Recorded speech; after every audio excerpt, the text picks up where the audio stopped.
Welcome to the Smiling at the Future podcast. My name is Christy Rose, and this is my pursuit to glean practical wisdom on femininity, homemaking, finances, relationships, and singleness from the God-fearing men and women in my life.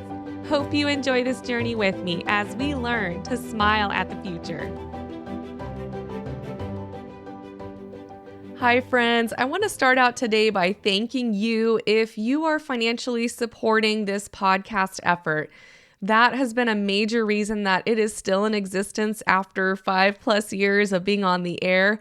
And I know it's a sacrifice on your side to commit to that, but it does not go unnoticed. And I just want to say thank you publicly for your support. But speaking of money, we haven't talked about money in a while on this show, so today we are fixing that, and Chris Hamilton does a fantastic job looking at this very important topic from the angle of how we can prepare to partner financially with a future spouse. He even answers a question for dating couples: who should pay for the date? Or if you're in a long distance relationship, should the man help pay for the woman's travel expenses?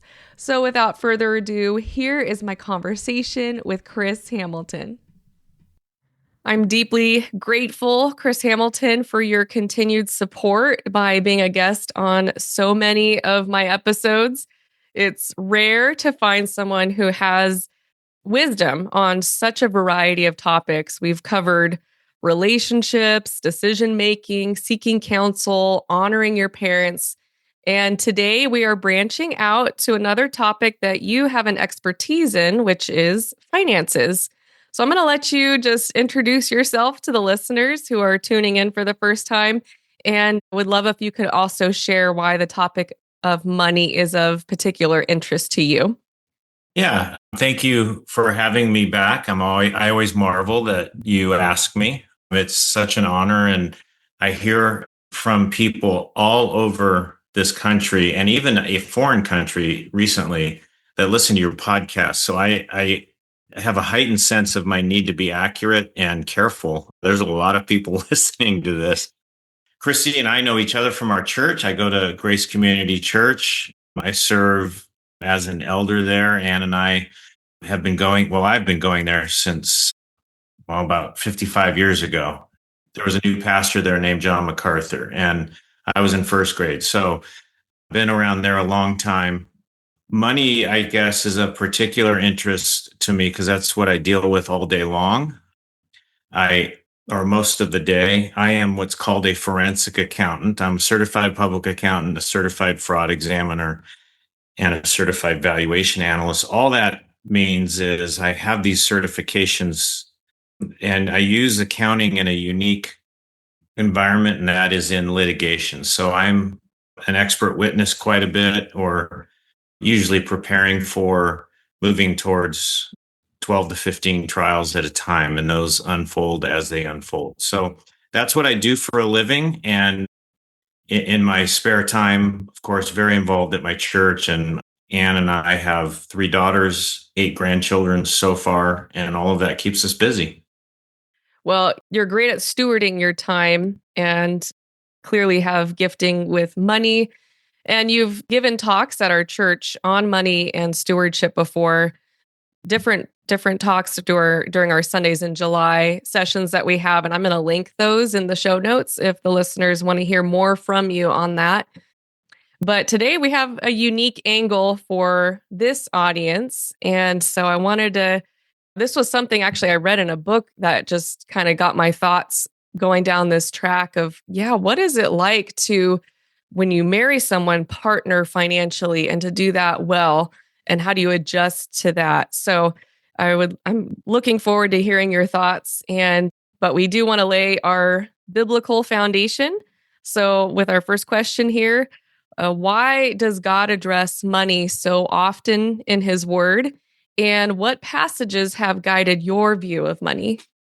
Yeah, and the second part of your question I'll deal with first, and that's the passages that have guided my view of money. The first one that comes to mind is Hebrews 13:5. It's very simple. Make sure your character is free from the love of money. I think that is such a summary of what the Bible has to say is my responsibility as it relates to money. The other verse I like is another simple one, which lays out God's work with money, his providence. 1 Samuel 2:7, Hannah's prayer. The Lord makes poor and rich, he brings low, and he also exalts. Those two verses kind of set the boundaries of God's word, our responsibility, and God's provision, God's providence. And every other passage regarding money in the Bible pretty much lands in one or both of those squarely. And yet both of those truths are abiding. And that is that God is provident. He makes poor, he makes rich, he works all things. And yet I still have a responsibility as I interact with that to make sure my character is free from the love of money. The question of why it's addressed so much in the Bible is it's a really interesting question. And when you put why and God in the same sentence ending with a question mark, that can be a dangerous pursuit. Because I don't know that he ever says why. And so I am going to speculate a little bit here. I think it's probably because money is ubiquitous. It's the means of commerce and it's the means of reward for work, which started in the Garden of Eden. And the relevancy of the concept of money, meaning it is so ubiquitous that the use of money and the understanding of money cuts across all demographics, cultures, nations, chronologies, and marital status. There is nobody immune anywhere to the concept of money. And the Bible makes pretty clear that money is simply a barometer or a thermometer. It is a means to read the heart, and it exposes the heart, either for good or bad. And perhaps that's why it is addressed so much. Money's amoral. Money is not the root of all evil. The love of money is. And that principle, that's 1 Timothy 6:10, maybe my third passage that has guided my view of money. But that verse kind of lays out the amoral nature of money, that it's money can sit there. It's what you do with money that really exposes you. So I think that's perhaps why even Jesus Christ on earth, when he was teaching, he talked about money a lot. And I think perhaps that's why, because we understand everything he was saying in that context without having to go research what's a denarii. Very interesting. I hadn't thought of it that way, that this is something that can touch anyone, anywhere, any age, any culture. And it'll touch every marriage. We have to interact with another person on money. And so, what do you see are common struggles married couples have with money? And what can single women do now to maybe lessen some of that tension and prevent those future conflicts? Yeah, I'm going to step back from the context of marriage at first and tap into my profession, where I do forensic accounting, fraud work, and contract disputes. In general, what causes struggles with money anywhere is one of two things: not enough money and too much money. Not enough money means it's really scarce and it brings out tension. In the same way, believe it or not, too much money exposes things. The lack of money exposes maybe a lack in the trust in the Lord, dependence on his provision and care, how the ambition to resolve issues plays itself out, pride. Those are some of the issues that get exposed with not enough money in the business world. The same thing with too much money. Once there's too much money, now there's an argument over, wait, who's taking the money? I am owed more of that money, or what I think should be done with that money is more important than what the other person does. So much of the conflict resides in those two issues. And that's true in a marriage also. And, I'm sure everybody thinks, wow, I'd love to worry about excess money. Well, in this country, we have excess money compared to most places in the world. And it exposes, when you have extra money, what is your view of the future? Savings, investing in the future versus giving it away, giving to the church out of that excess money. Or 1 John 3:17 talks about whoever has the world's goods, sees his brother in need and closes his heart against him. How does the love of God abide in him? That principle of people around us in need, and with the extra money God's given us, being willing to help those people, is an issue of the heart. Again, it's not money, it's an issue of the heart. So in a marriage, especially early in marriage, you have a lack of money, and then you have those other times in marriage when you have excess. And both of those will bring unique tensions in the marriage and even conflict. Oh, and by the way, there's the extreme of a lack of money, there's the extreme of too much money, and then there's everything in between, which is really allocating money. And that can be a challenge also in marriage, especially in a new marriage where the ability or willingness or tolerance for taking on debt, for example, and then making those debt payments. That's what I call allocating resources. When it's time to buy a car, do you buy a brand new car or a used car? And if you're going to buy a new car, is it going to be entry level or the luxury version? Whatever. All those choices can bring conflict. And those resource allocation struggles probably have a lot less drama and emotion attached than we don't have enough money to make it to the end of the month would. Preparing for all of that is, again, certainly there's the wisdom of learning management skills, but it's more spending time understanding how money exposes my view of who God is, what he has done, and what he has promised. And further, what he has commanded. And I've done a study in scripture. I get asked to talk about money all the time, as you know, Christy, and as you can imagine, because I deal with money. Everybody thinks I know what to do with money. And years ago, after being asked several times, I sat down with the Bible to figure out what is everything the Bible says about money. And there's 5 things the Bible says you're to use your money for. You're to pay your taxes, pay what you owe, provide for yourself and your family, invest in the future, save, and then give it away. And by the way, giving it away is the number one priority.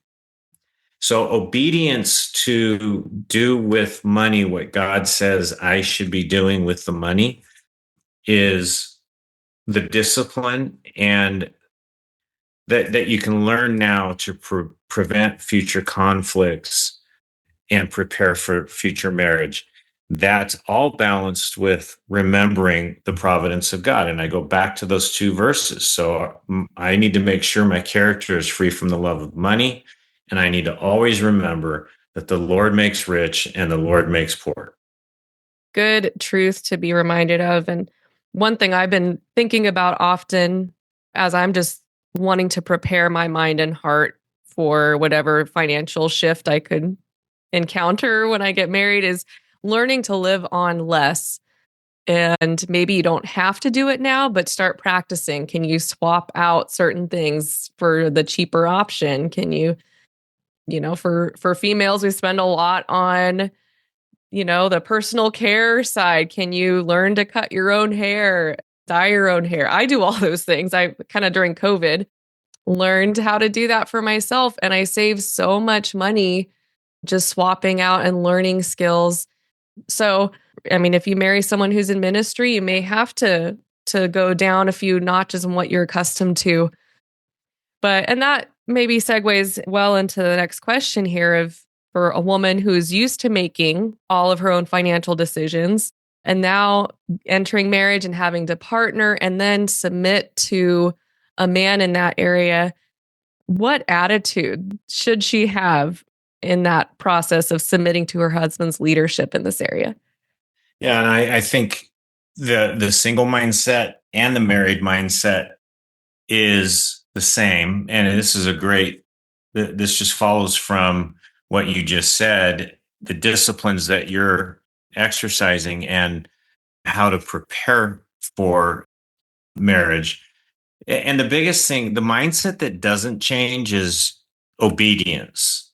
Using money how God says to use it, being free from keeping your character free from the love of money, always dependent on the Lord, understanding He gives, He takes away. And all of that is a continuum right into marriage. So there's not a secret wall that you cross over from single to marriage and everything changes. Now, what, however, there are some changes. And the most important aspect of submission in marriage, because your question is you're used to making your own decisions and now you have a spouse. And if you're going to submit to your husband, that can be a difficult submission. But if you're used to being submissive to the providence of God, to being aware of that, then that simply transfers to your husband. And I'm not calling your husband, your future husband, God, but he is in the place now when he becomes your husband of answering to God directly for what happens in your family. So if he's committed to obedience and you're committed to obedience, 90% of the issues go away. And submission to a man like that is easy for the most part. So you go into marriage committed to obedience and the providence of God, not accumulating wealth. I talked to some people who are getting married, and I remember this myself. You're going from one income to two incomes. I just doubled my income and cut rent in half because we're both moving in together now. It's a windfall. And you can start thinking, wow, we can really accumulate some wealth here. And I married an amazing lady on many levels, but one was she completely understood, and we both almost immediately realized what we should be doing is living off of one income, because our prayer was that the Lord would give us children and Anne wouldn't be working. And it worked for us. We lived off of one income. It's all the stuff you were just saying, Christy, where she came into the marriage used to living on less than she could have, and it was an easy transition. So perhaps that's one way to prepare for it, and also what you can do now to ultimately submit to your husband. If your husband wants children and wants a one income household, then that is what you should do almost right away as a married couple. So there should be some premarital discussion about goals, lifestyle, priorities. I think preparing to submit to somebody means you need to have some information. If you're marrying a miser, by that I mean somebody who tosses nickels around like they're manhole covers, then you need to be aware of that and you need to be okay with that or not. If you're marrying someone who has no concern for the future, they live on faith. I'll put that in quotes. They don't save. They are not interested in saving. They really tilt towards God makes rich, God makes poor, God gives, God takes away. I just live life that way. That might be admirable in the dating process, but there needs to be some thought of, can I submit to a guy who lives like that? And if I'm not that way, then maybe I shouldn't marry someone who's going to lead my home that way. There's one other different mindset in marriage, and that's communication. It's a new dynamic in that regard. When you're single, you make decisions, and there's no need to communicate with anybody. You just make decisions. It's a new dynamic when you get married. It's so important. It's an area. This is all an area for discussion going into marriage, and then when you are married, communication, communication, communication, talking a lot. And those 5 areas that you should be spending money on are good to discuss before marriage. Understanding that you have a shared vision, shared goals, shared desire for obedience, all of that helps get, when you get into marriage, that there is a pattern already established of open communication on these issues. Because no two people share the equal an equal discipline when it comes to money, an equal interest in money. Some people have no interest in money. They check their account, and if there's money in it, they're fine. That's as much as they're ever going to think about it. And if that's the man you're about to marry, you need to know that. And that doesn't mean you shouldn't marry him, by the way, but it definitely impacts how you submit to a man in marriage and what that's going to look like. Yeah, that's definitely helpful to consider in advance. But I really appreciate how you talked about obedience to the Lord, and you've touched on generosity a few times. And I think that is an important motivator for having your finances orderly. You want to be able to be generous. And if your money is out of control, you're not going to have the freedom to be able to give, or when needs come up, to meet those needs. So I think that's an important, maybe sometimes overlooked area for singles, is making their giving and tithing, and even above and beyond that, a priority for them. And even a point of discussion. It's a great discussion point for a couple as they're heading for marriage to understand the shared priority. And it's really easy to fall out of obedience in that area. The Bible says you're to give out of the first fruits. And if that's not the priority, that's a problem. Now, prior to marriage, here's kind of a fun question. And I've heard this from several people, but when a couple is dating, who should pay for the date? Interesting. Yeah. And that question, there's no Bible verse for that, but I have opinions. And so I want to draw a distinction here. What I'm about to say, I don't know that there's a Bible verse, but there is biblical principle here. I would expect that a young man's willingness to pay versus his reluctance to pay is just a treasure trove of information. If he's reluctant, or he doesn't want to, or just doesn't, there's a couple of observations. One is maybe he can't afford it. And then I wonder, why is he in a dating relationship or pursuing a dating relationship when he can't even afford the date? That means he's really far away from the ability to take the dating relationship to marriage. The second is, if he doesn't pay, maybe he's just not that serious about the relationship.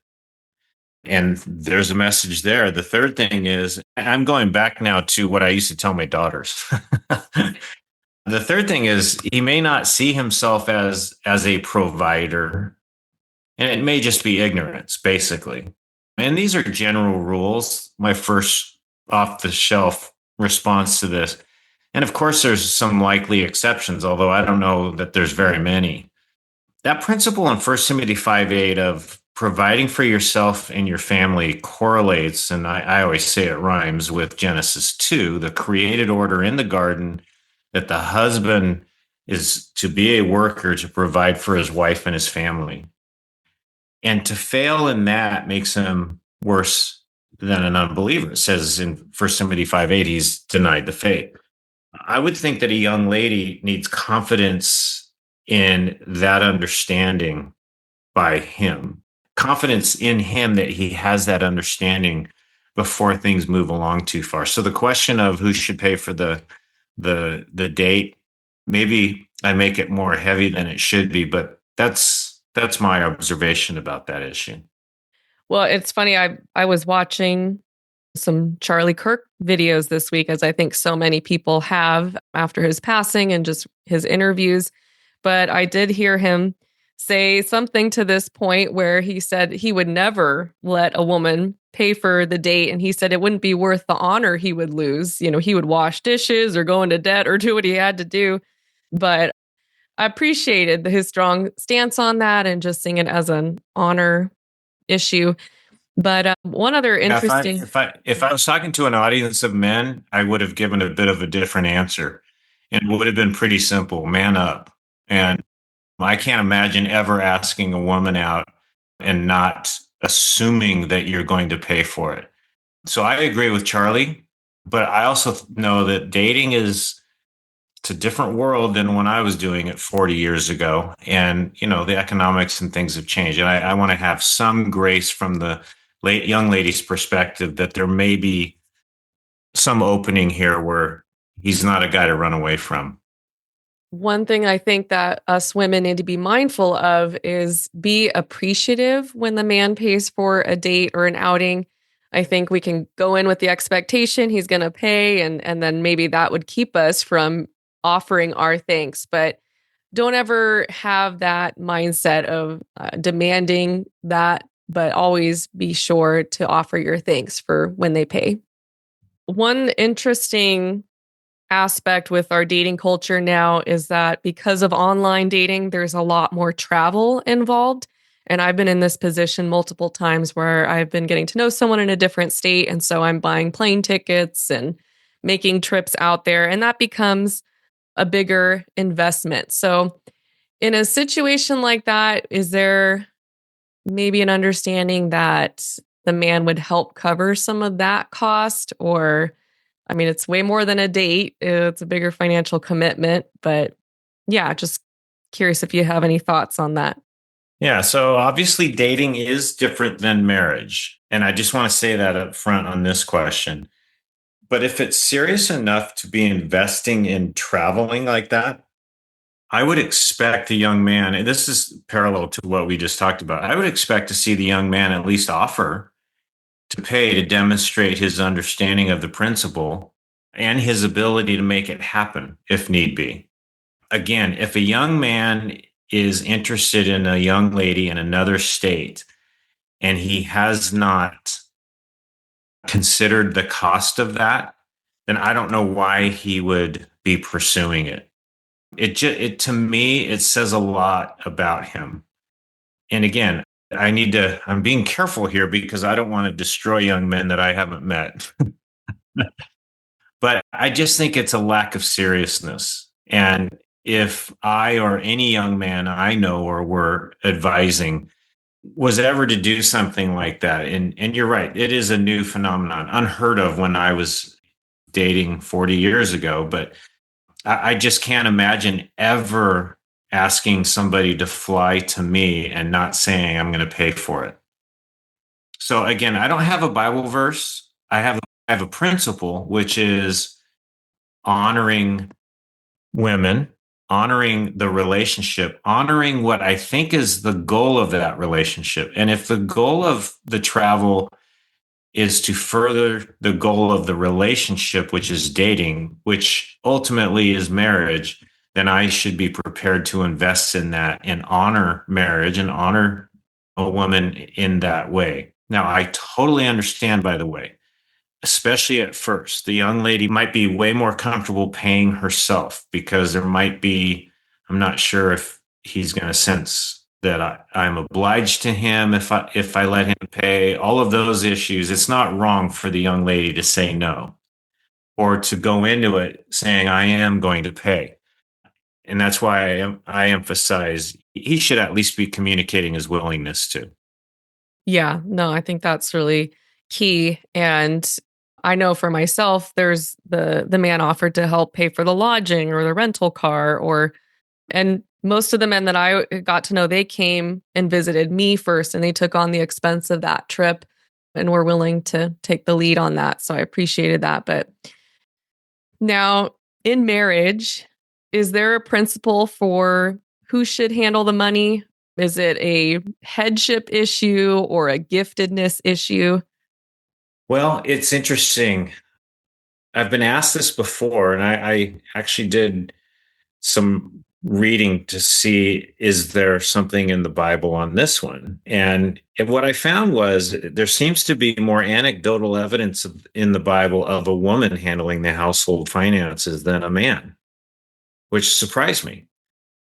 And yet I think back in the day, for example, when Proverbs was written, and well, for example, Titus 2 talks about the wife being a worker at home.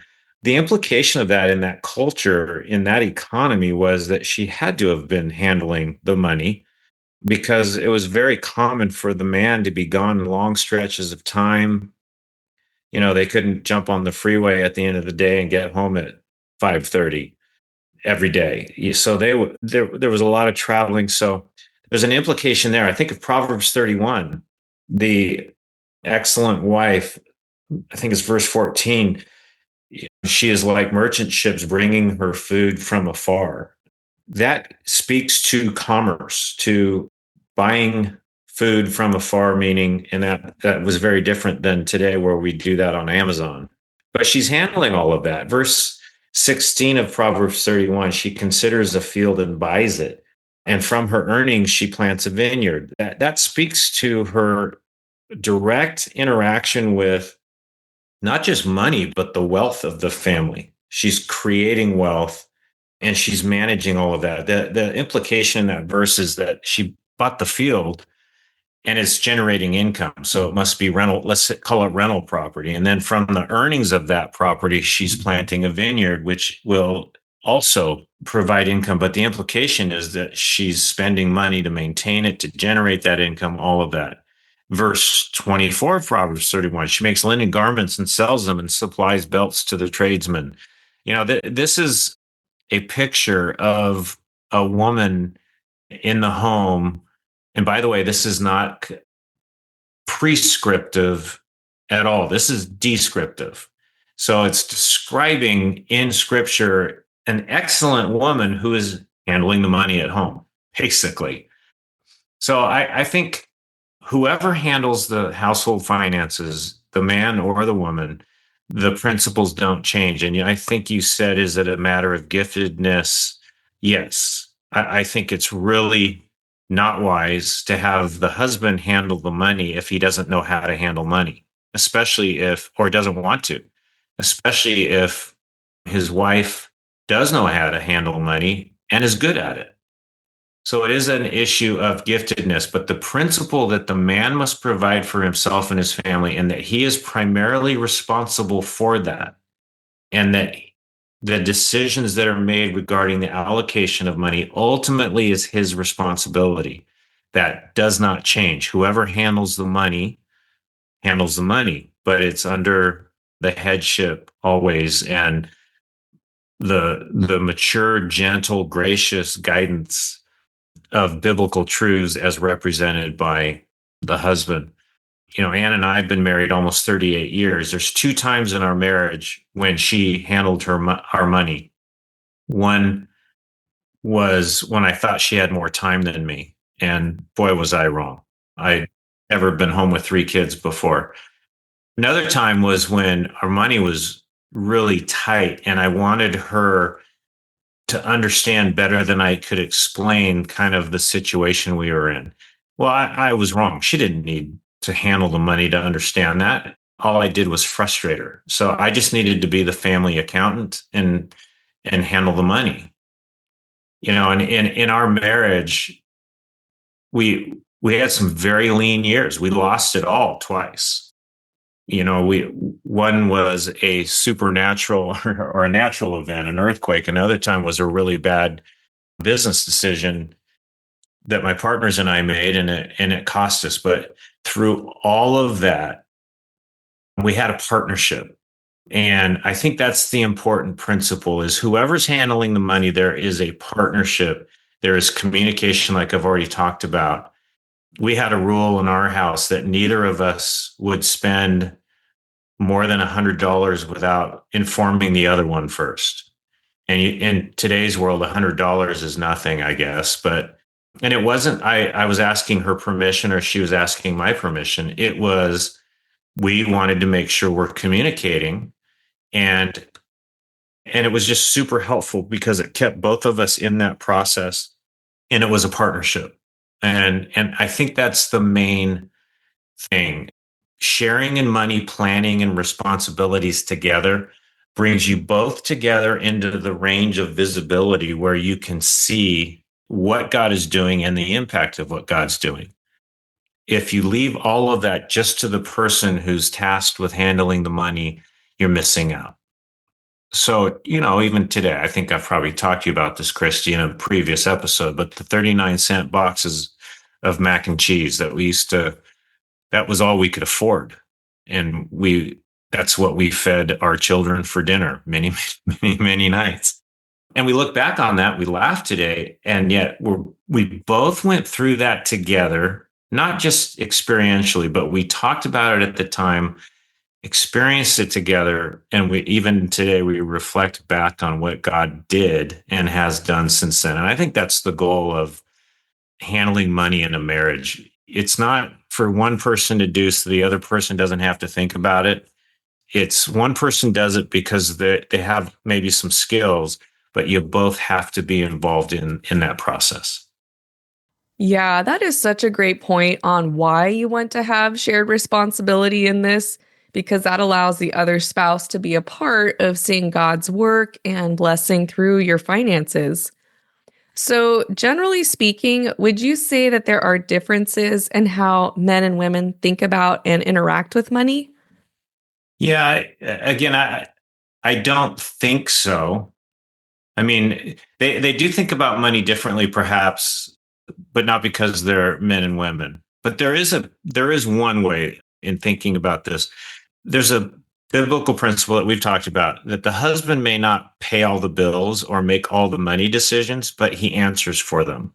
Or there's a sense of, as the head of the house, of protecting his wife of before the Lord, owning all of that and feeling that. So a man who thinks biblically will likely see the money issues as more urgent or heavier because of his heightened conscience in that regard and the implications on his role as a husband and a father.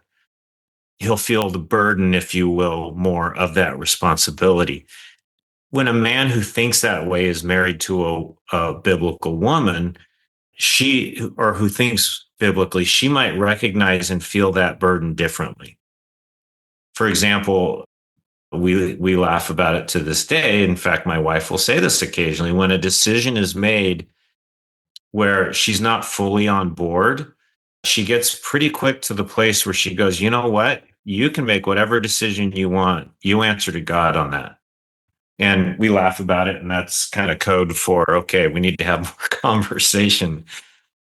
But it's a true principle. And a man should and does feel that weight. A woman can often trust the Lord and wash her hands of that difficult decision and not feel that weight. And that's what a man should do in his home, is to relieve her of that weight. She needs to trust him that he does have the priority of obedience to the Lord, of seeking the Lord, understanding the providence of God, having the character such that if a wrong decision is made, which I've made in our marriage, I already referenced one. My partners and I made a bad business decision, and boy, did we pay for it for a period of time. But those wrong decisions aren't out of greed or a character flaw, but out of lack of wisdom, lack of experience, or just flat out mistake. And ultimately, it's the providence of God. So I think men and women have a different maybe weight of responsibility. Beyond that, I can't really think of any differences between how men and women view money. Okay. And I think that's helpful for women to know how men feel that weight of responsibility, because when we're married someday, we can be just more mindful of that in how we budget and how we put attentiveness to that area and care, and not just flippantly spend money, but understanding that this actually does impact our husband's, heart in this way. So I think that's helpful to understand. Now, earlier you talked about, you referenced the miser, and some of that can be just growing up. People grew up in homes that handled money differently. Some were savers, some were spenders. So, how impactful is a person's family history on their current financial habits? Yeah, on this one, again, I haven't seen a pattern, and I've dealt with thousands of people and their money. And I don't see a pattern. I think of one family in particular. The family grew up living in a van. Their father was so irresponsible, and this is their description. He came to Christ, by the way, later in life. When he had a young family, he couldn't hold a job. He was a drinker.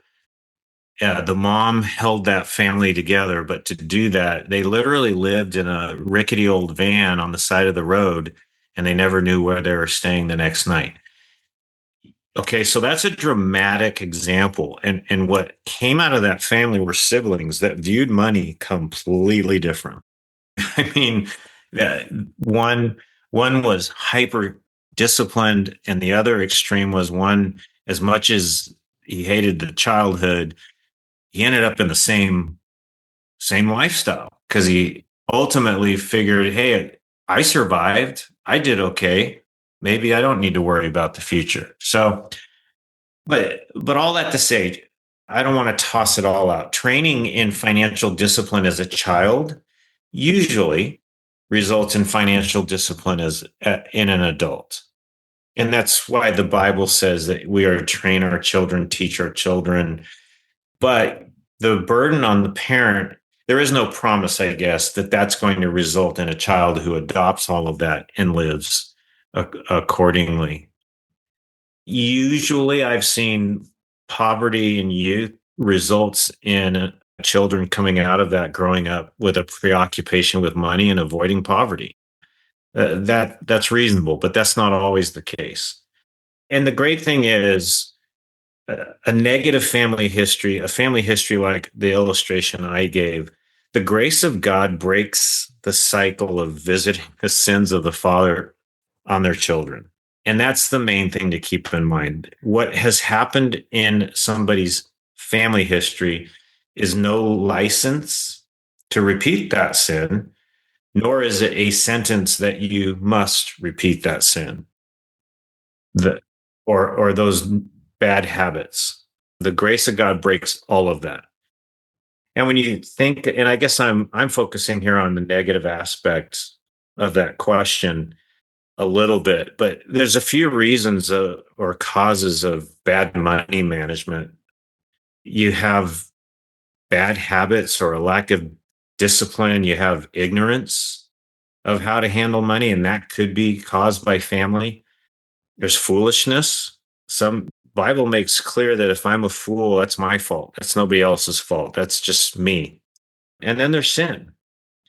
But as I think about this question and look through scripture, one of the causes of sin related to money is never ascribed to family history. So everyone owns their own sin, their own perspective. We all answer to the Lord for that. Yeah. Well, such freedom in that, knowing that you can, with God's grace, break a bad pattern and cycle in your family history. But, I was thinking a lot about the parable of sowing and reaping, that principle, and how that applies to this area of money. And God has designed the universe where this law is in operation. I think John MacArthur calls it the inescapable law of sowing and reaping. And this is, you're going to make choices and it's going to build up and you're going to be reaping consequences over time. So if you don't take money seriously or see this as an important part of your life, just recognize that you are sowing to something, you are going to be reaping something. And so you should be, as you talked about earlier, being obedient to the Lord and how he said we should be sowing our money and finances and how he wants us to use those resources, because we will give an account someday. We are stewarding God's resources. And then there's First Corinthians or 2 Corinthians 9, talking about the other side of that to him who sows much, he will reap much in terms of giving. And so there's blessing also available. So yes, there are consequences, negative, but there's also tremendous positive consequences. And I think being a good steward also doesn't mean you're spending hours a week on your budget. I believe, as I was listening back to some of the talks you've given, that you said it could take 10, 15 minutes a week focusing on where your money's going, but you shouldn't obsess over it. You should find the balance of being a good steward, but you're also stewarding your time and all of that as well. Now, Some couples, when they get married, they want to keep separate bank accounts, maybe because they're trying to mitigate some of the strife that can come between money. They hear about that and they think, well, we'll just have separate accounts so we won't have to fight over this. So, for a married couple who wants to keep their finances separate, what biblical wisdom could you offer on that decision? And this is happening more and more in our culture, even handling finances separately, but also formalizing that in what's known as prenuptial agreements, where there's a financial agreement coming into marriage. And I have a problem with that. I think of, and sometimes those prenuptial agreements are dictated by the extended family. So if I'm a poor accountant from Simi Valley and I want to marry a girl who comes from a wealthy family and her family doesn't really like me, they might require their daughter to sign a prenuptial to protect the family wealth that might come to her someday in case I really am a bad guy. All of that is preparing for failure. And I guess the first thing I think of is Matthew 19, where Jesus is talking about divorce. He's being asked about divorce and marriage by the Pharisees. And they kind of answer and say, well, if marriage is this bad, why get married? and then he goes on to talk about singleness, by the way. But in the middle of that, he quotes Genesis 2:24. For this reason, a man will leave his father and mother and cling to each other. And then he goes on to say, so they are no longer two, but one flesh. Whatever, therefore, God has joined together, let no man separate. Marriage is absolutely permanent. A couple that goes into marriage that does not buy into that should not be getting married. Marriage is also the merging of two into one. It's not the coexistence of two. It's not 1 + 1 is 2. It is 1 + 1 = 1. And that powerful statement in Matthew 19:6, they are no longer two, but one. And then what God has joined together, let no man separate. Those two, that's the two principles right there that I think kind of drive this part of the discussion. And that one flesh, it isn't just the physical relationship, it's one flesh in every way. So, to the extent a decision such as separate finances or a prenuptial agreement is designed to allow an easy exit from the marriage, I'll say flat out, it's wrong. To the extent it is to prevent the one flesh, 1 + 1 = 1 of the marriage, I'll say it, it's wrong. You mentioned earlier the desire, what's yours is yours and mine is mine, and never the two shall cross. That just is so inconsistent with the one flesh merging of two people in a permanent relationship for life. And it also preserves the woman's leadership in the marriage in probably an inappropriate way, where she needs to submit under the headship of her husband. And when she's holding off her money, her income, and she's making the decisions with her money, I just don't see how that lines up with the biblical picture of what marriage is. In terms of a prenuptial, if somebody's listening and you don't really know what that is, that's a contract. It defines what happens if the marriage was to break up. And that, in my case, in my mind, is if that's the purpose of the prenuptial, I have a problem with it. I think it's wrong.